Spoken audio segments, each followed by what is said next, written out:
कोई घटना घटनी थी, भगवान ने बचा लिया आपको।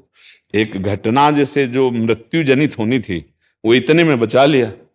हाँ, बहुत कृपा। अगर यहाँ कहीं कोई चोट लग जाए तो समझो बहुत बड़ा कोई अपराध था और उसको इतने में क्षमापन भगवान ने कर दिया। इसमें गलती नहीं मानी जाती, इसमें भारी प्रारब्ध का संयोग होना था कि आपको मानो डूब के मरना था, तो भगवान ने आपको इस घटना में, क्योंकि आप परिक्रमा लगा रहे हैं, आप ब्रजधाम में हैं, आपको बचा। अच्छा, मान लो आप डूब जाते हो तो आपको भगवत प्राप्ति हो जाती है।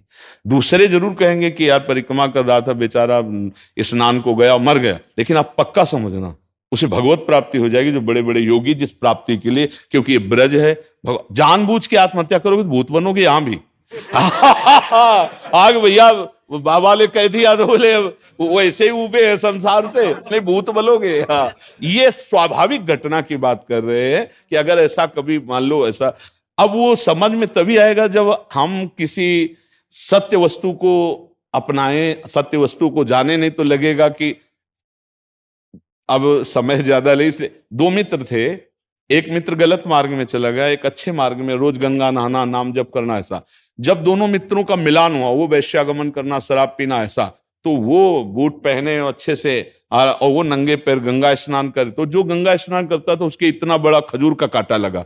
खजूर समझते हैं ना, बड़ा कांटा होता है, पार कर गया। वो बैठ गया, राम राम राम राम ऐसे कह के।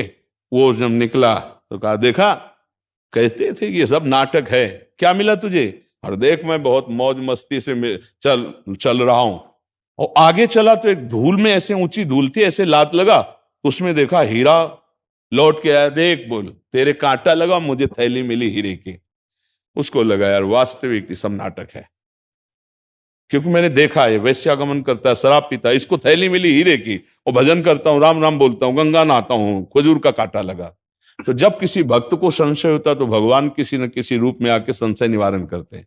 तो एक वृद्ध के रूप में भगवान आया, बोले अरे बेटा कांटा लग गया क्या? भगवान की बड़ी कृपा आपके ऊपर है।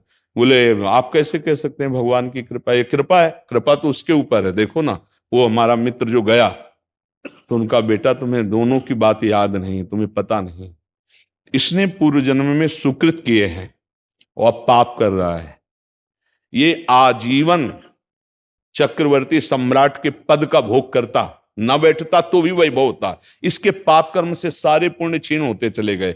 अब ये जितनी असरफी और इसको मिली है, ये जहां इनको भोग लेगा, इसका पुण्य खत्म होगा, इसकी दुर्गति शुरू हो जाएगी। और तुमने जो पाप किए हैं सब गंगा स्नान से नष्ट हो गए। तुमको इसी क्षण सूली की सजा राजा के यहां मिलनी थी, तो खजूर के कांटे से निपट गई।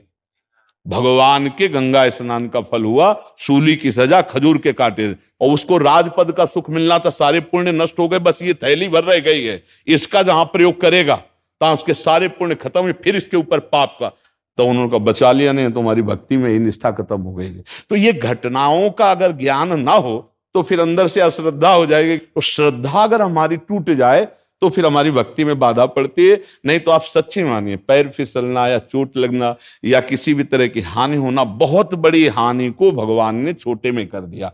क्योंकि भगवान तो सर्वज्ञ है ना। अब गिरिराज जी की परिक्रमा लगा रहे, वहां पाप कौन हो सकेगा?